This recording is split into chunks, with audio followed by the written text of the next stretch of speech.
Alrighty, let's get started. Hello, everybody. Let's see.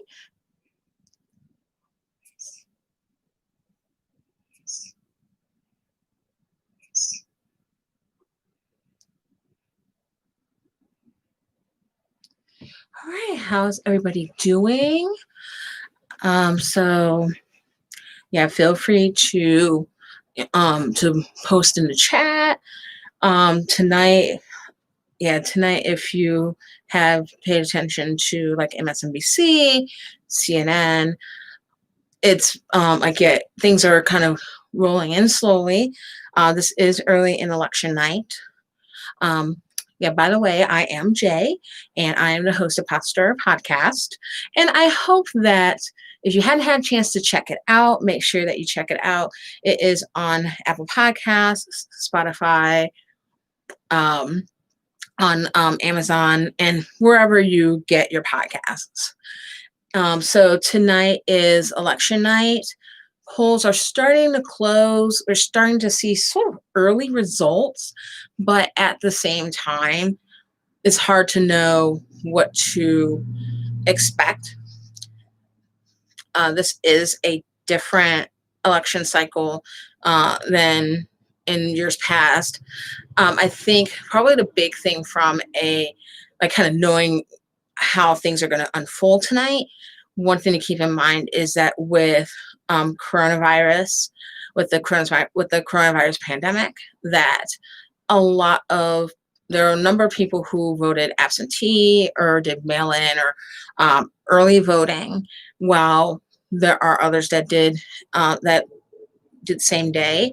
And so even though we have high turnout, it's really going to take a while to see how the race shakes out. So if you look at the early results, so for example, Vermont has been called for Joe Biden, and Indiana has been called for Donald Trump. But again, like, it's going to be very early. Like, a lot of these states, it's going to take a lot of time.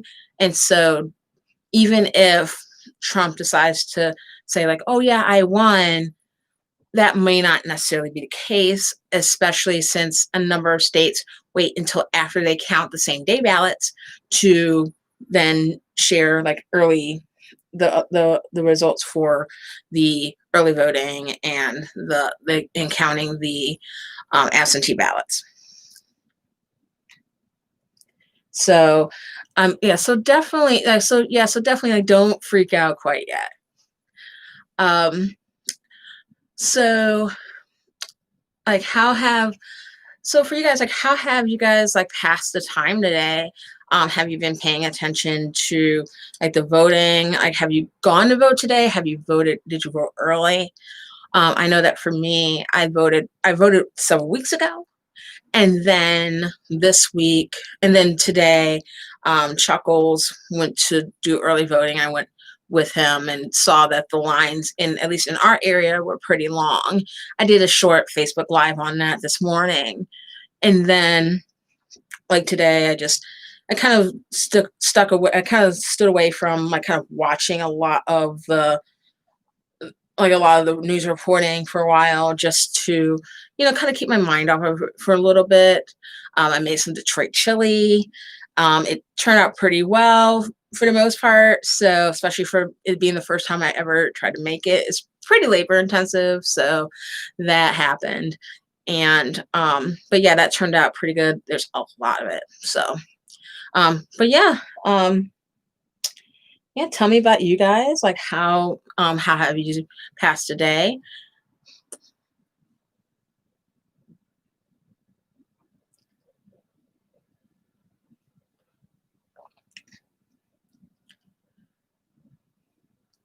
All right. So are there any, like, do you have any questions or anything? Um, okay, so John D said, I dreamed of drinking the day away. Yes, I've seen a lot of people on social media that have talked about um, drinking the, like, talking about drinking the day away, drinking the night away, drinking to forget, all that. It's, I, I mentioned this to Chuckles earlier that is an interesting fact is that both Donald Trump and Joe Biden are teetotalers, so they don't drink. And, so I think the American people will be drinking enough for all of us. All right. Um, so Game on Cloud Nine. Hi, Game on Cloud. How game? What the heck? Hi, Game on Cloud Nine. Um, when do you think we will know who won? Hmm.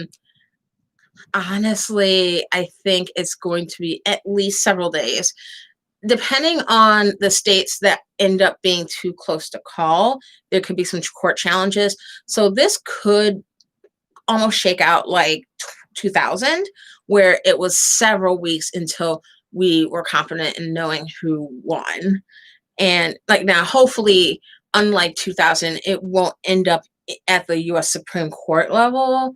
But, and I also don't really think it's going to necessarily come down to one specific state, but we shall see. But yeah, I think it will be a little bit.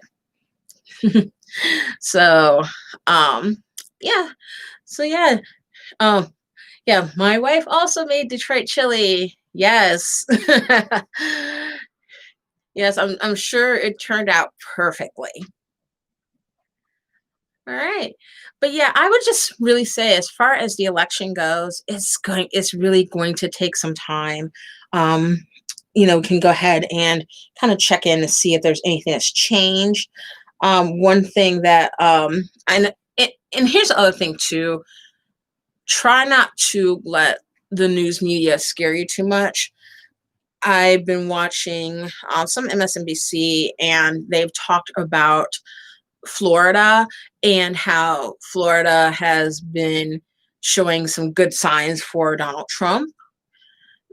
Well, we shall see kind of what happens with that, just because it's going to take time. Again, like there are also the besides the same day ballots, there are also the absentee ballots, and I think that that might be one that it really kind of remains to be seen what happens.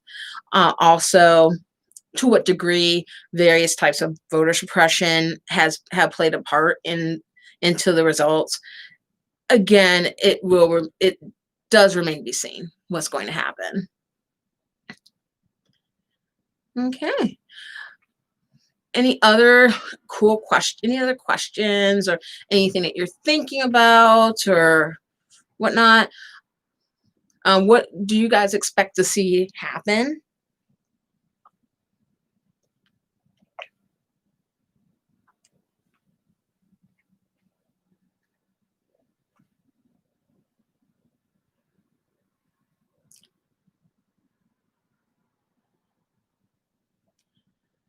Right, not all at once.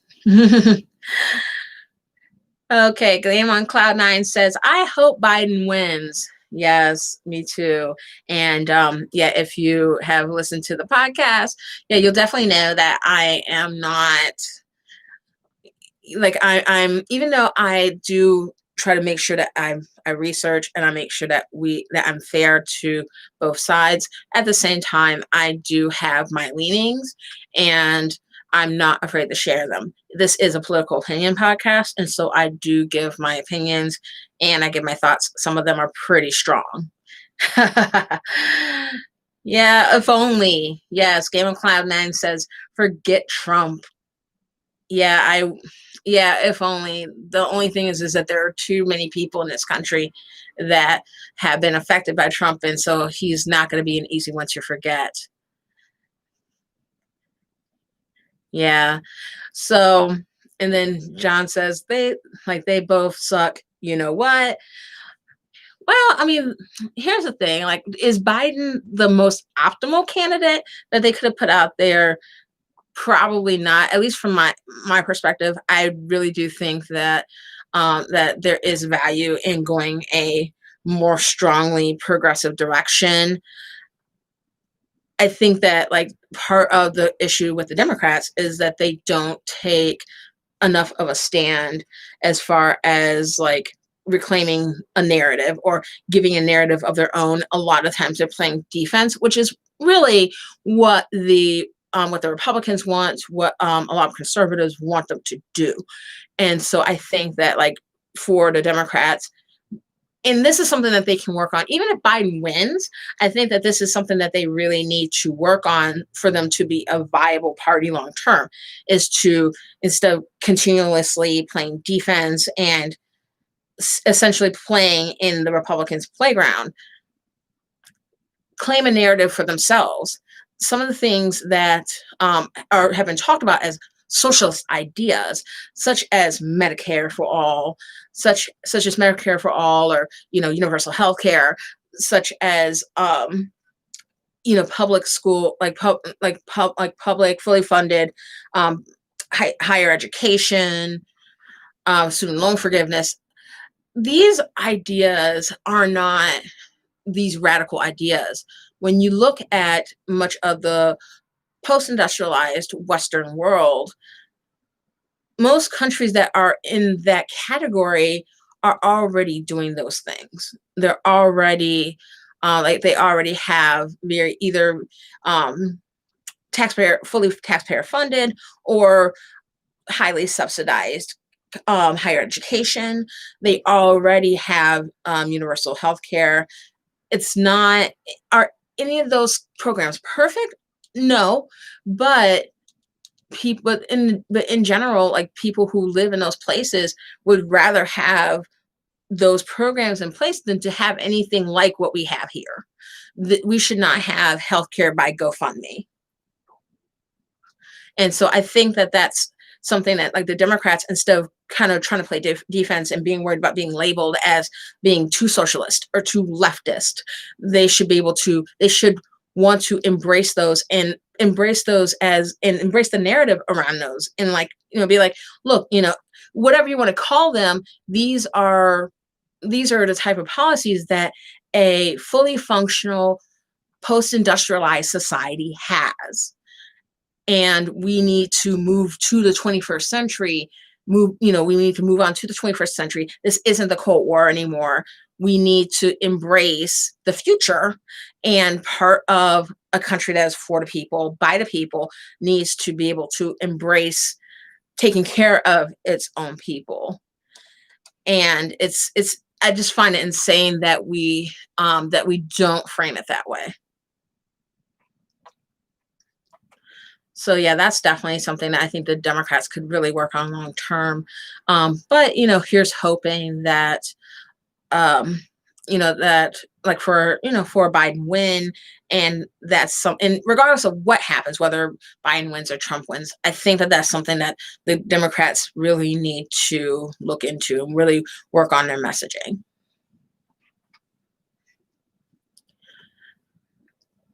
All right. See, other thoughts.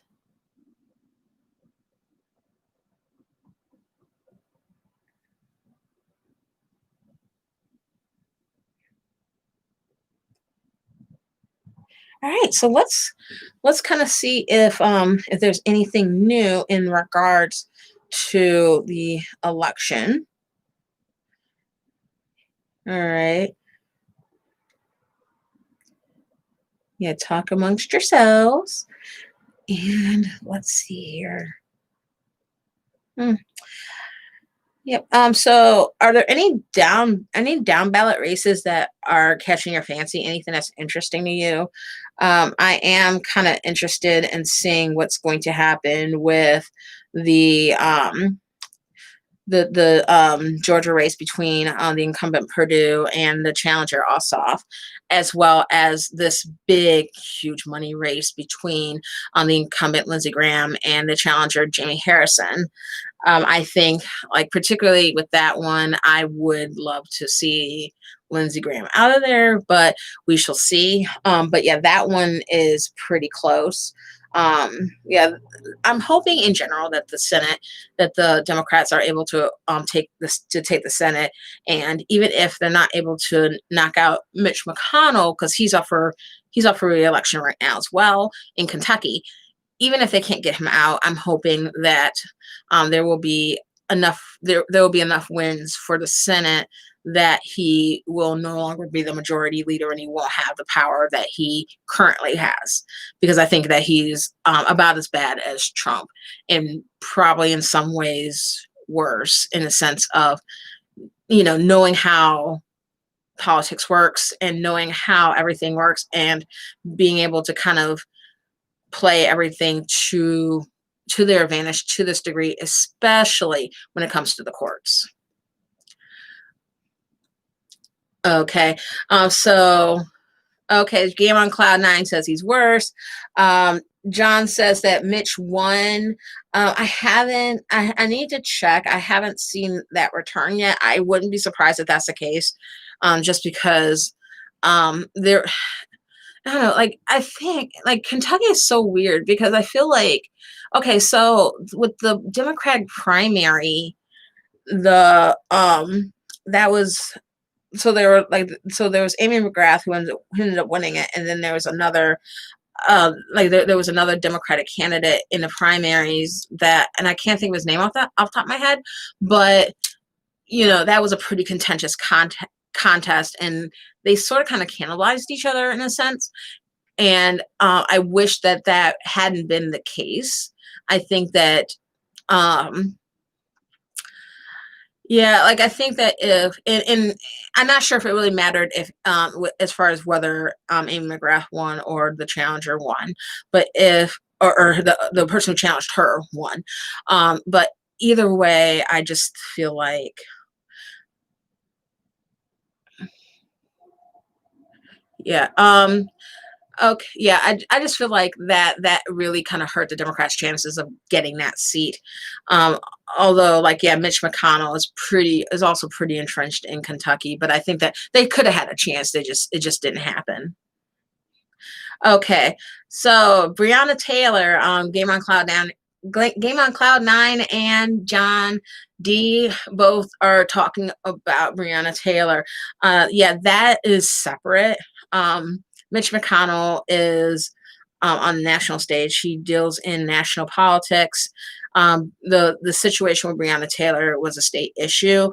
I don't know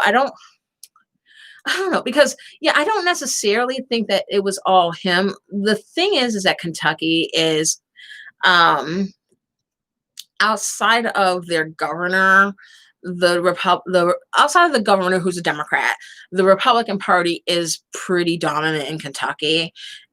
So I wouldn't say necessarily that it's like Mitch McConnell per se.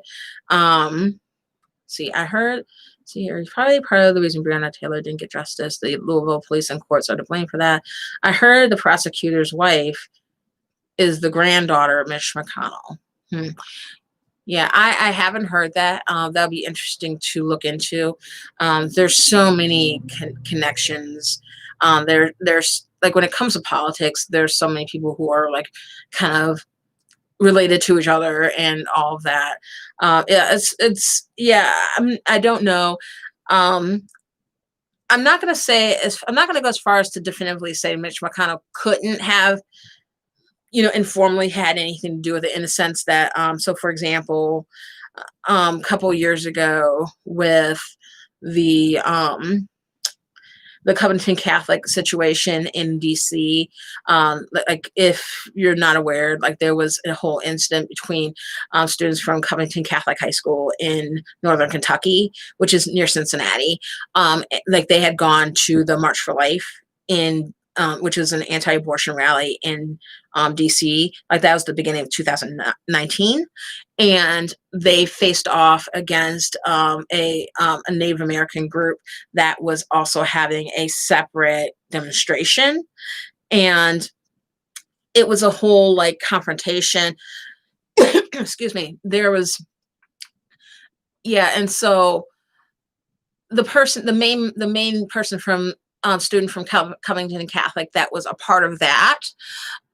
There are a number of lawsuits that involved him, and one of the things that happened with that, and the reason why I'm bringing it up is because the the PR firm that helped to rehabilitate that young man's image was connected to Mitch McConnell.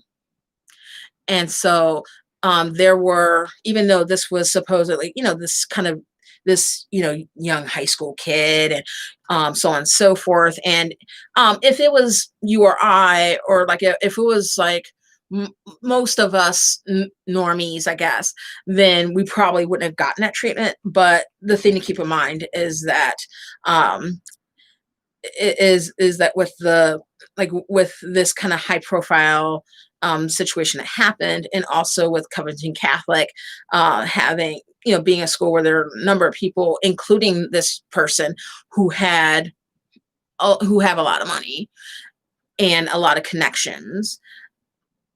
That way, like, yeah, he was able to kind of rehabilitate himself and put him in a position to where he could go then sue and win for libel against major news networks. When, I in my opinion, of course, I think that's really questionable. But yeah, as far as Mitch McConnell, at least formally, he wouldn't have had anything to do with Breonna Taylor. That's a state matter. And that prosecutor, Daniel Cameron, he's a state level official. And so there is a divide there, but informally, there's no telling. All right. So let's see if there's anything new.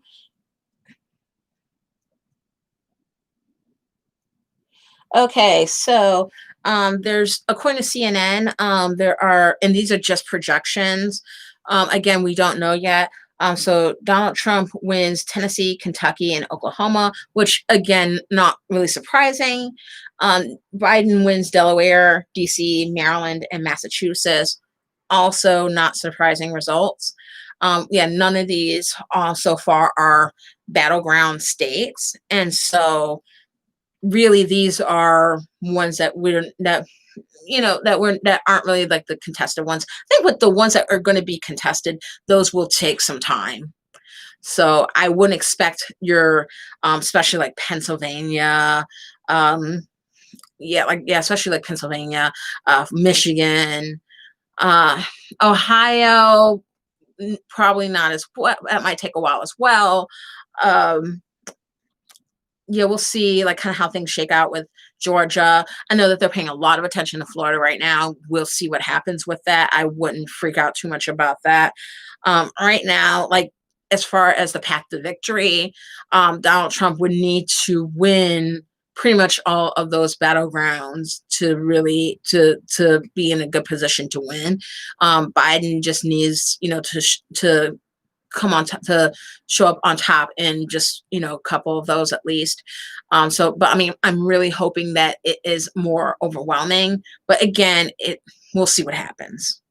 It is going to take time, and so again, these early results, I wouldn't put a lot of emotional stock in that. All right.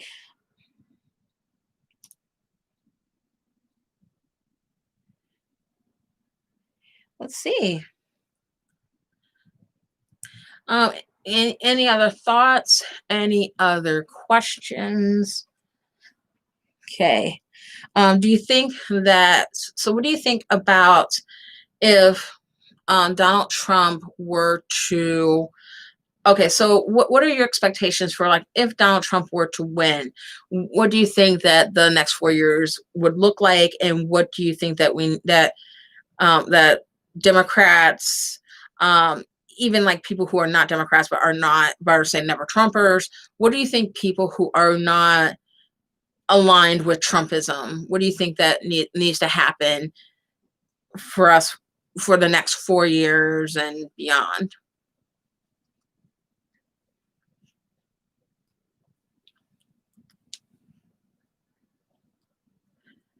Okay. Yeah, so I guess I will go first in that regard. Actually, let me grab a water because I'm talking. A lot of talking, and I am getting a little thirsty. So, yep. So yeah, I have a water bottle. Hashtag not sponsored. So there's there's that. But yeah, it's Orca. It's awesome. Get one. You know, again, not sponsored, so no cool codes or anything like that. But okay, so with if Donald Trump wins, I mean, I think it is. I think the big thing is that I think it's going to be really difficult just because we could be sliding into. I mean, I think we're already sliding into authoritarianism, but I think that the Donald Trump that isn't constrained by concerns over reelection can be really um, can be really challenging. And so I think that it's one of those things. And I think number one, I know that even among people who are centrist or left of center, there is some divide over protesting. I think that is something that is going to have to continue to happen because when it comes to protesting, like that is an option for to bring attention to issues on a wider scale especially when the wheels of like the kind of the legal like insider means aren't working. So like that is definitely, I think that's a big one. And then also I think that's also a big one. And then another thing too, this is going to be important whether Trump wins or Biden wins. I think that we need, I think that like we need some of our own institutions. And we meaning again, and I especially say this for progressives and liberals, that there should be that we really need our own institutions. I think of this a lot in terms of the Lincoln Project. If you don't know, the Lincoln Project is a group of Republican never Trumpers that ran a lot of ads during this campaign against Trump, and so like there's a lot of kind of, I don't want to say controversy, but there's a lot of mixed feelings about them because on one hand, people are happy that they're putting forth so much effort to defeat Trump, but on the other hand, many of the people who are involved in the Lincoln Project are people who have had long histories of being operatives and being involved in Republican politics and are really part of the reason why we're here. So there is that level of, responsibility that they have for this current situation. And so, but I think that having a group like that who has made ads that are better than some of the liberal ads, it really highlights that there needs to be more of there needs to be more institutions and like more think tanks and more like action committees and like kind of, and not even just the actual institutions, but more people, especially really savvy, really smart, really kind of really thoughtful, progressive and liberal leaders or liberal minds that are involved in those. And I also think this also highlights that, and I'm not saying, and here's the thing, this next part, I'm not saying that it's bad to have people who are like, silent generation or boomer age be involved in politics. I think that that's good and well, but I really want to see more of like the younger generations. Like I want to see like the especially like, okay, there's Generation X that's kind of coming along as well, but then there's also like I really want to see like the millennials and the Zoomers really get involved in political institutions, and get involved in some of these like some of the, like, whether it's getting involved in various levels of government, or yeah, various levels of government, or getting involved in different organizations, or different interest groups, different political action committees, and just these different, like just getting involved in a way that we are actively shaping politics. Like we have right now in a situation where we have two 70 something year old men that are running for office, that are running for president. And, we have generations that aren't participating as much. And I look especially at millennials, because we're not like, we're not that young. Like the oldest millennials are pushing 40.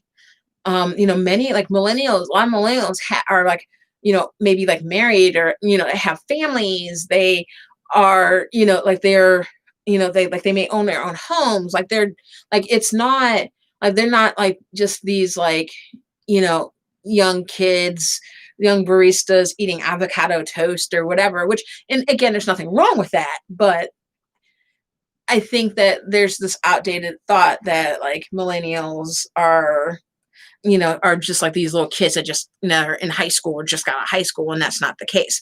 And so I think we need to see more of us participating on all levels of government, not just in national politics. I mean, that's great, but I think that we need to also be, we also need to be looking at,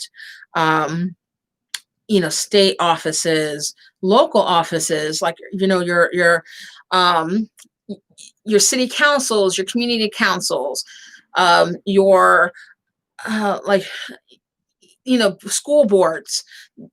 Like we need to be involved in all those different, levels of government, because those also impact us on such a level. I don't think we really realize that.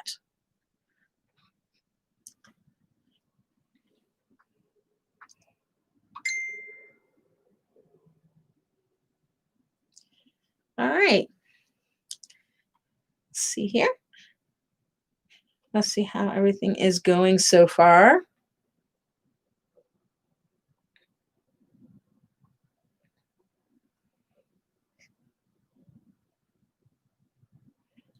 Alrighty. So yeah, so far I'm not seeing any major, like any like upsets or anything like that. But again, it does remain to be seen.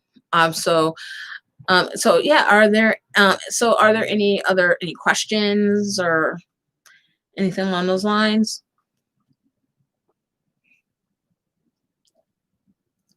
Any comments?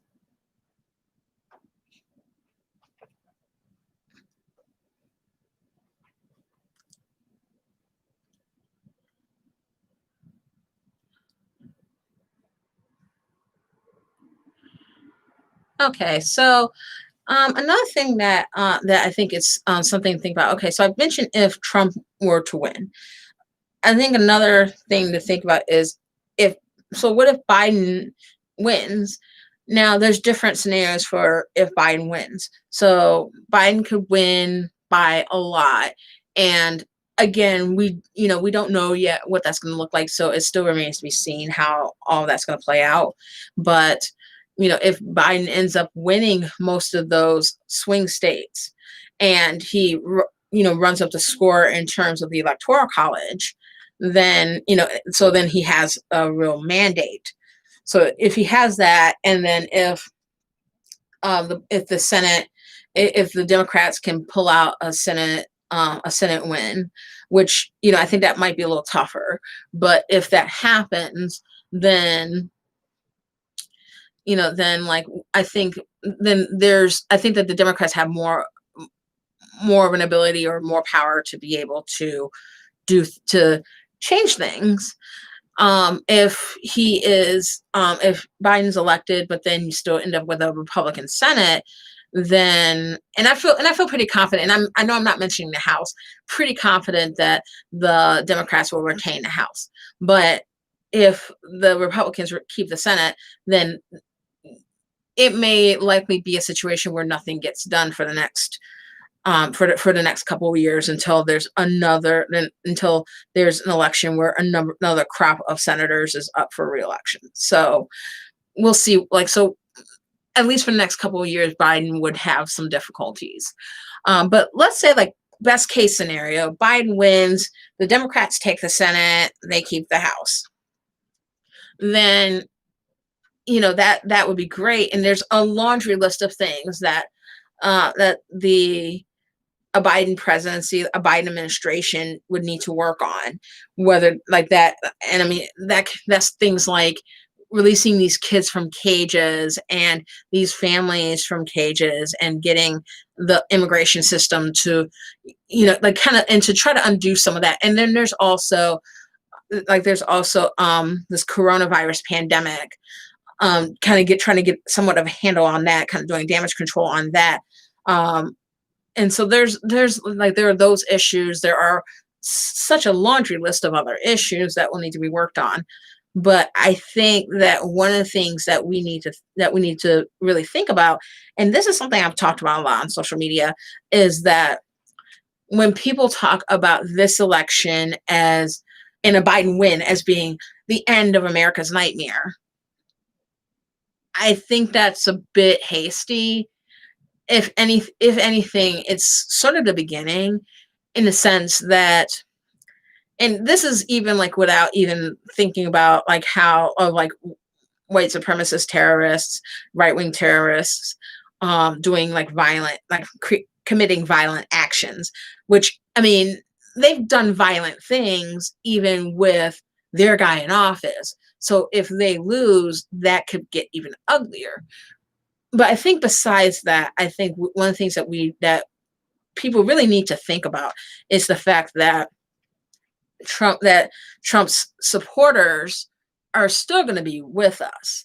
They're not going to go away. They're still going to be, our neighbors. They're still going to be our neighbors, our friends, our family members, coworkers, so on and so forth. They're still going to be with us. And because they're going to be with us, there's all. So, okay. So I've seen this element I don't know if you guys have seen this. I've seen this a lot on my social media of people posting these like kind of nice sentiments of like, oh, it doesn't matter what happens in the election because, we're all like, even after this is over, we'll all need to get along. So, so it's, so like at the end of the day, we're all, everything's fine pretty much. Or, we need to go back to treating everyone well. And it's like, well, that's not realistic, because we're talking about a contingent of the population that sees bigotry of all types and sees all these issues as not a deal breaker. And that's a heck of a thing to know. And see, that's why I think that when I say like we still have Trump supporters, they still are with us, it's not an invitation to all of a sudden gloss over the fact that there's been this divide, and this divide has been a long time coming. It means that we're going to have to figure out how we're going to proceed as a country with this contingent of people who have essentially supported an authoritarian over the democratic process. And, and like I mentioned, and that, like, I kind of went into a lot more in the latest episode of the podcast, but really, I think what this should tell us is that we have a long way to go. Instead of glossing over the fact that there are these inherent differences, and not just like differences in, oh, we want the same things, but there's differences in how we want to execute that. No, we're talking about fundamental differences in terms of what we want our world to look like going forward. And considering that, we need like there's like we need to take a serious look at that. And I think that a lot of that is because we've gone through a civil rights movement, we've gone through women's rights movement, we've gone through, prior to that, abolitionism, like looking to in the slave trade. We've gone through a lot of various movements, the Chicano rights movement, the LGBTQ plus rights movement. There are a lot of movements that have happened in this country to try to change things, yet at no point have we kind of pushed to have the people who stand to gain the most from that really take a look at the fact that, like, okay, this is happening, you benefited from this, and this is wrong, this is an issue. We need to, as a country, come to terms with that. We don't get to just kind of kumbaya pretend things are cool without addressing these real issues. And the fact that, like, it's almost like we've gotten to this period of kind of cheap grace and not done the work as a country. And I think that I think that the fact that we do have this 40% or, 40% of Americans overall, 81% of white evangelicals, we have these huge swaths of our population that, that think that, like, that putting an authoritarian who puts America last in office is a good idea. So I think, and I think that, like, the sooner we can come to terms with that and call it what it is, and really kind of get into that and talk about that and heal from that eventually, the more the greater a chance that the United States has of moving forward as a unified country.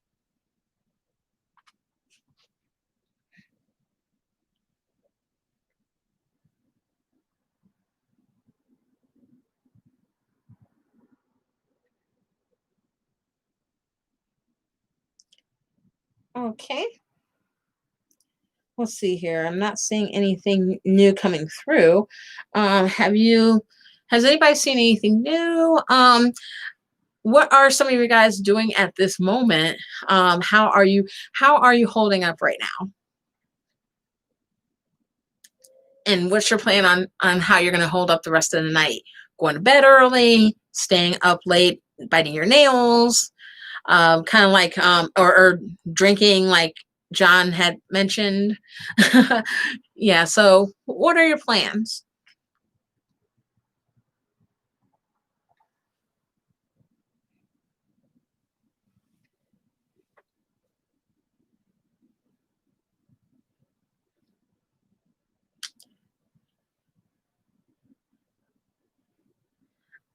All right. Not all at once. Okay.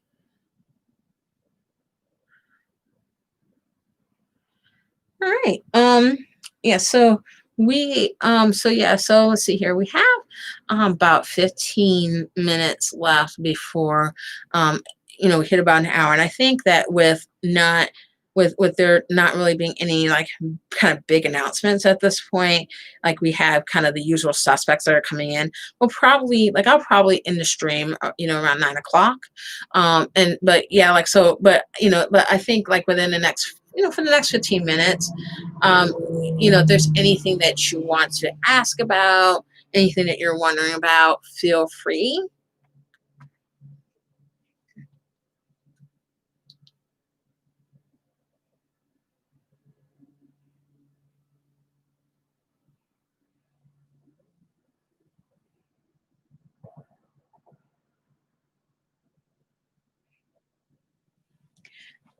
Okay.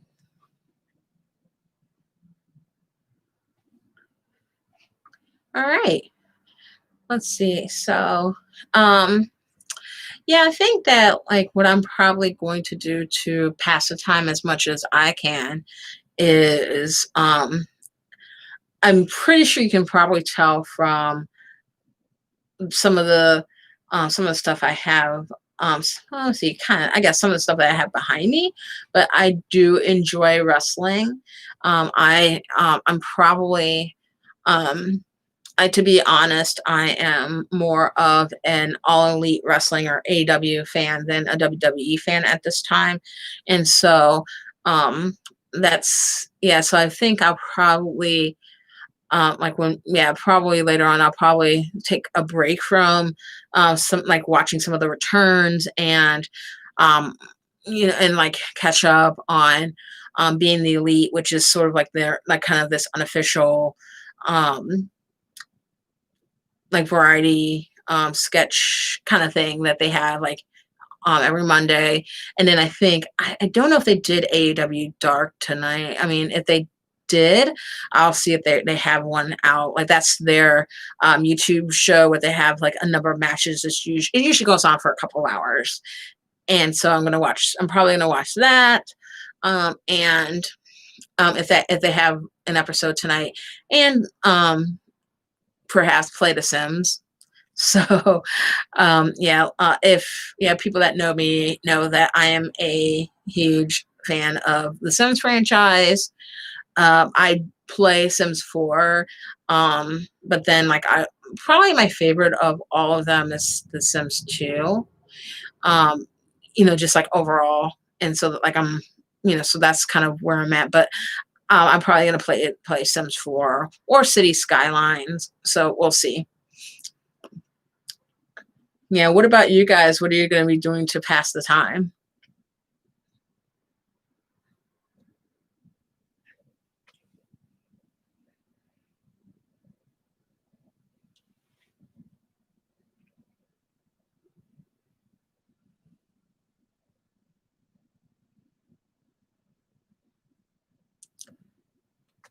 Okay. Yeah. So definitely um yeah, I would definitely say that you really want to practice some self-care.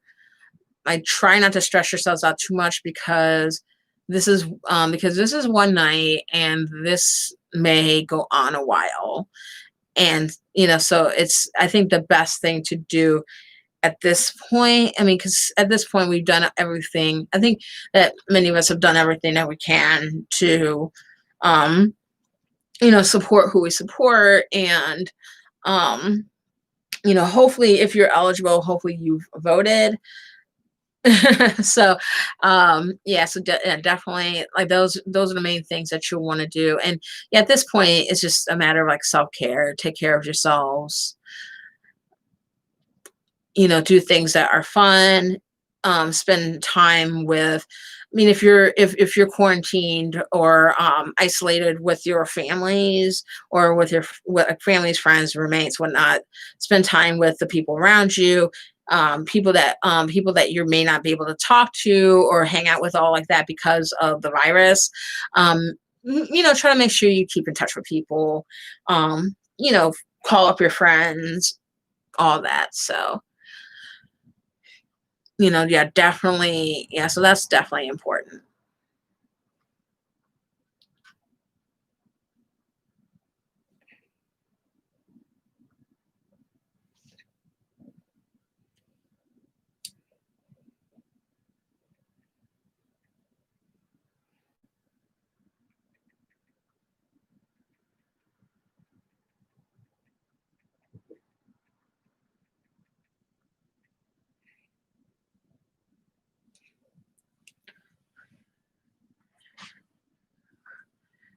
All right.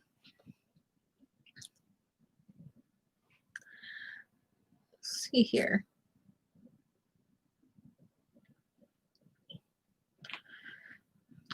All righty. Let's see. So we're about to hit up on the last 10 minutes of the stream. And so let me see here. Try to see if yeah, if you guys, yeah, like any questions or any comments, feel free to share those. I would also, you see, I've mentioned to definitely do self-care. I also would say to kind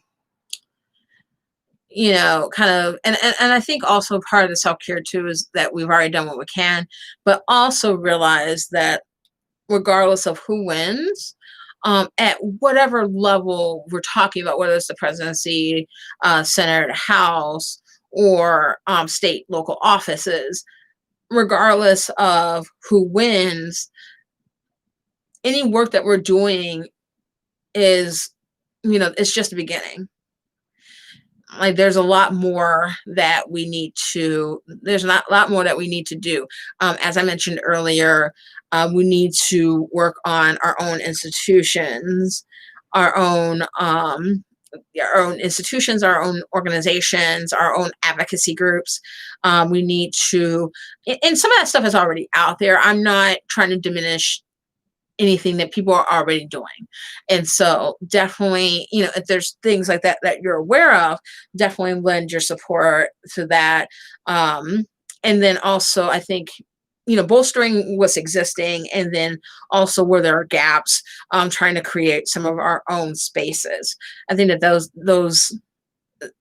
that's the work that is definitely important.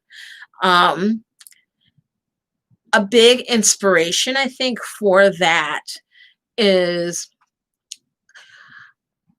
and I've talked about this in several episodes, include, I think I might have mentioned it in the most recent one, I'm not sure, but a big inspiration for this is the Christian right, or the religious right. If you look at the history of the religious right, particularly as it relates to the abortion issue, but just the religious right as a movement more generally, a lot of that. So the impetus for that movement came out originally of the desire on behalf of a lot of um, white evangelical pastors, especially in the South, to open up and to cultivate these segregation academies, which were academies that were there to admit white students, like only white students, to basically keep them away from being, from having to learn alongside Black students after schools were desegregated, after the Brown versus Board of Education decision of 1954. And so these segregation academies were created to bypass that and to basically reinforce segregation in a way that they could, to where they could keep that going and still be legal.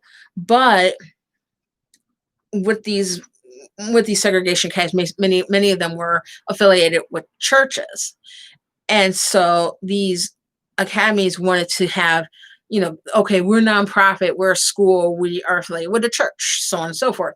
And so they wanted to have tax exempt status. And in the early 70s, the IRS said no, like they created, there was a regulation that came down.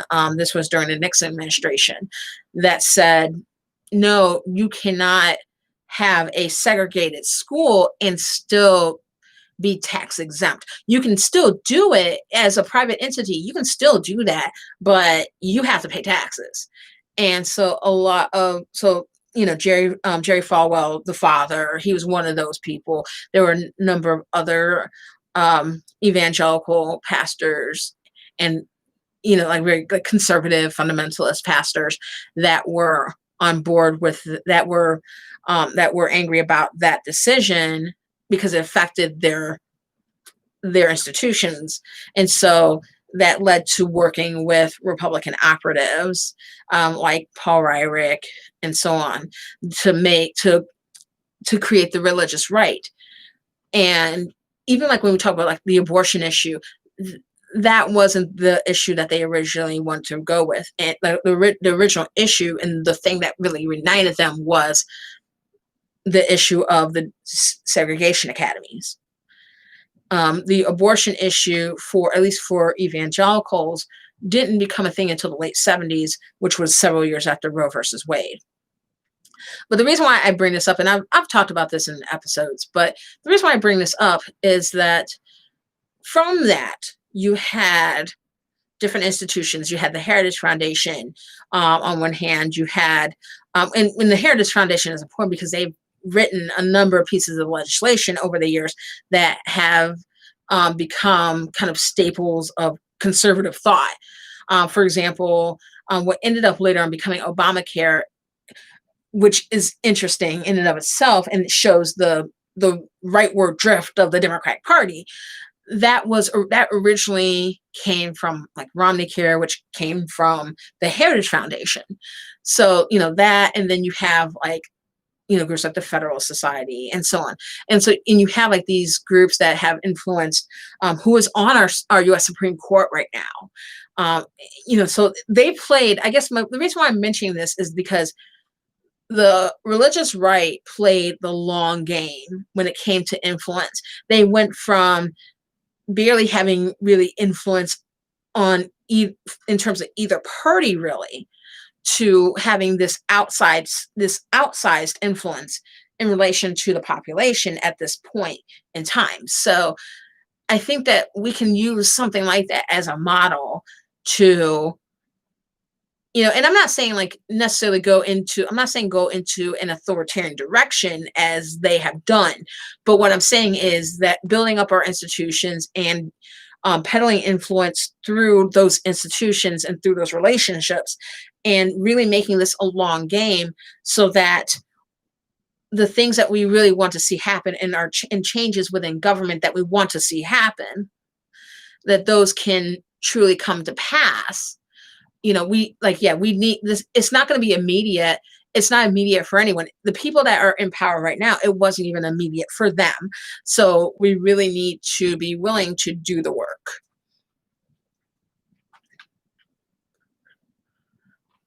All right. So we're getting to the point where we are starting to wrap up. And last call, are there any final questions or anything that we're wondering about?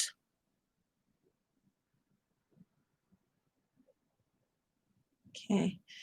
Well, while I do that, I just want to see if there's any last minute announcements, anything that's happened that we haven't really talked about already.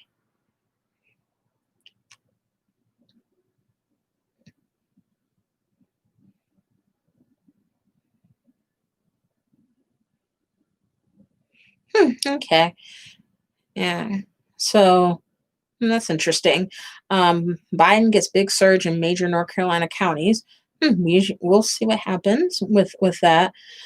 So yeah, definitely.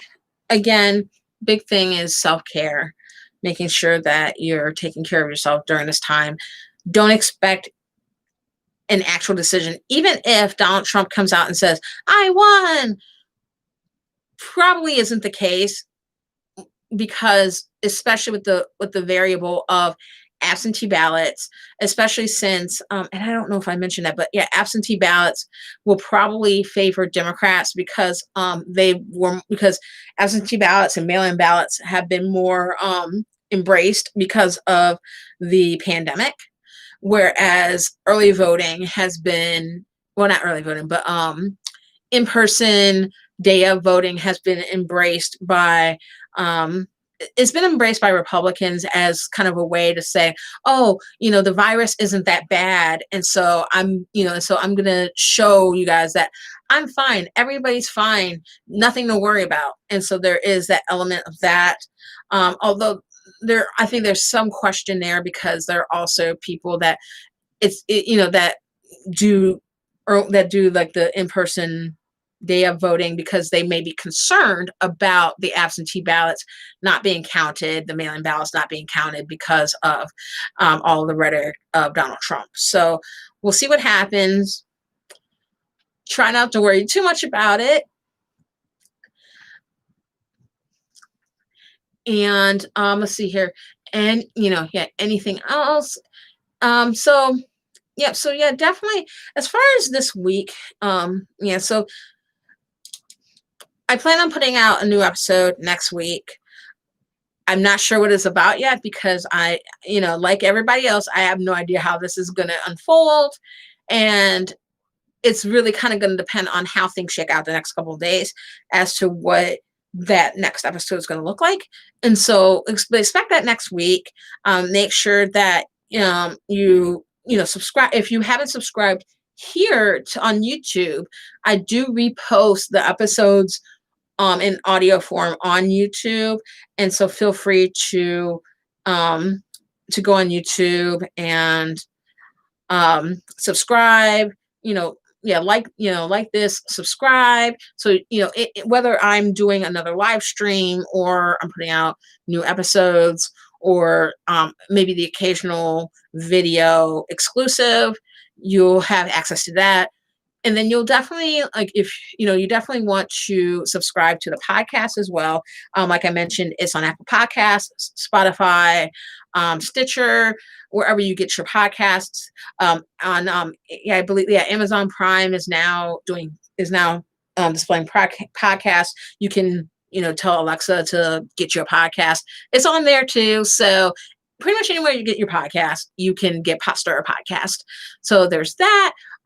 Also, if you also go to potstirrerpodcast.com for everything Potstirrer podcast. So trying to think if there's anything else. I think that's the big stuff. Oh, and Twitter. I love Twitter, and Chuckles can attest to the fact that I'm probably too big into Twitter. So, but yeah, I tend to give my little hot takes there. So John D says, you're taking over the world. Yes, I'm everywhere. No, I was kidding. But, I'm in a lot of places. I try to be. So definitely, there's definitely different touch points. You want to, check me out there. I'm pretty active there. So if there's, unless you, I'm trying to think if there's anything else. I think that's it. Enjoy the night, guys. Self-care, take care of yourselves, be safe. I don't know how things are going to shake out the next couple of days. Definitely be safe out there. And,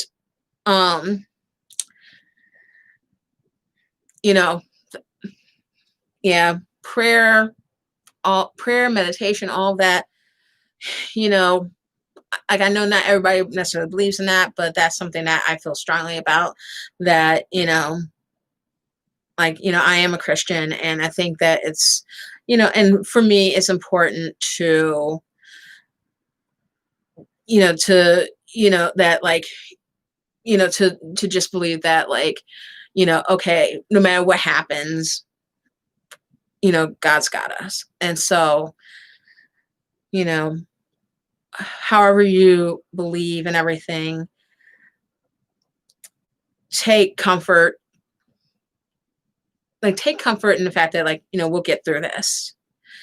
And that's really, all we can do is wait, watch, and be as safe as we can. So have a good night, everybody. And, feel free to reach out to me on Twitter. Otherwise, enjoy your night and have a great week. Bye.